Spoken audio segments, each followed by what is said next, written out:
Hi guys, for today's video, dito kami ngayon sa bahay ni Realyn. Ayan. Yan, gagawa kami ng Sisig. sisig. Ayan. Hindi na namin nakuha kung paano yung unang step, pero yung sa pagmimixing na lang. Ayan, naglagay na siya ng sibuyas, soy sauce,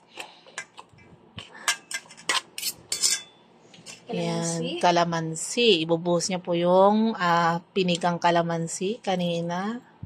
Grabing gulay ngayon guys. Napakamahal ng bilihin. Ayan.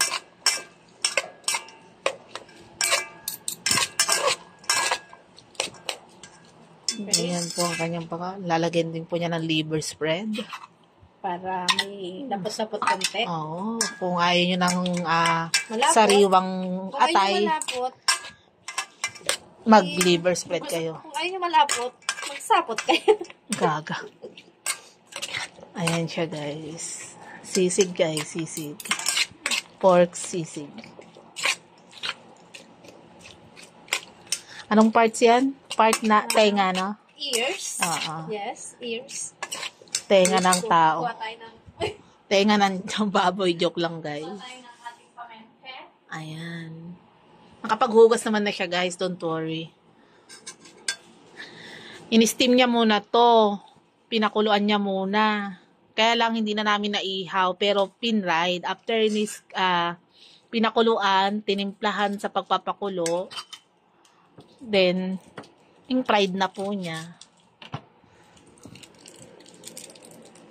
Tapos nagay ka ng pepper.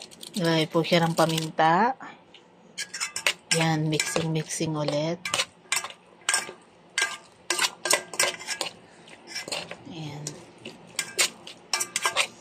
Tapos, wala kasi kaming nabiling sili, kaya lalagyan namin ng Oo nga pala. We forgot the siling, labuyo. So, buti na lang may vapor siyang chili oil. No, chili paste. Sorry, chili paste. Yan. Damihan mo sisi para masarap. Ang bango. Ayan guys, okay na yan.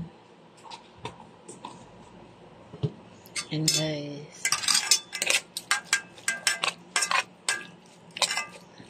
Hindi ako marunong gumawa ng sisig o magluto ng sisig. Nakikita ko lang din sa ano. Pero ngayon, actual, with demo, kahit pa paano may idea ako. Sa susunod, ako naman na magluluto ng sisig. Magic sarap. Yan, magic sarap. Dalawa lang kami kakain nito guys, pero parang ang dami-dami niya. 1/4 lang ba to? Hindi, 1 kilo, di ba? 1 kilo yan? Oh. Diba? 1 kilo. 100, ano?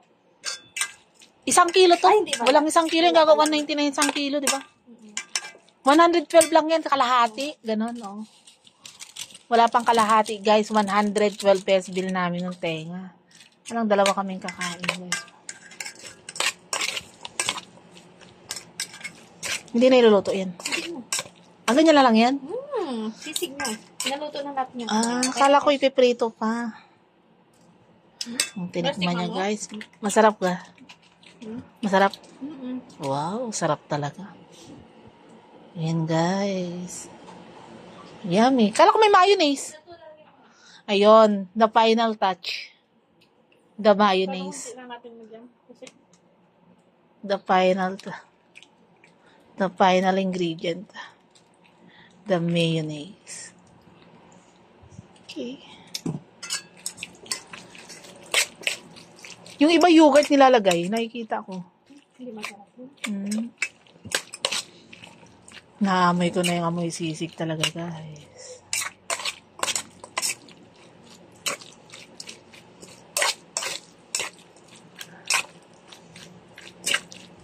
Diba? With matching singhot sa ilong. Tikman mo, guys. Ayan. Ang galing-galing naman. Yan po ang pinaka-final touch. Sisig ni Aling Realyn.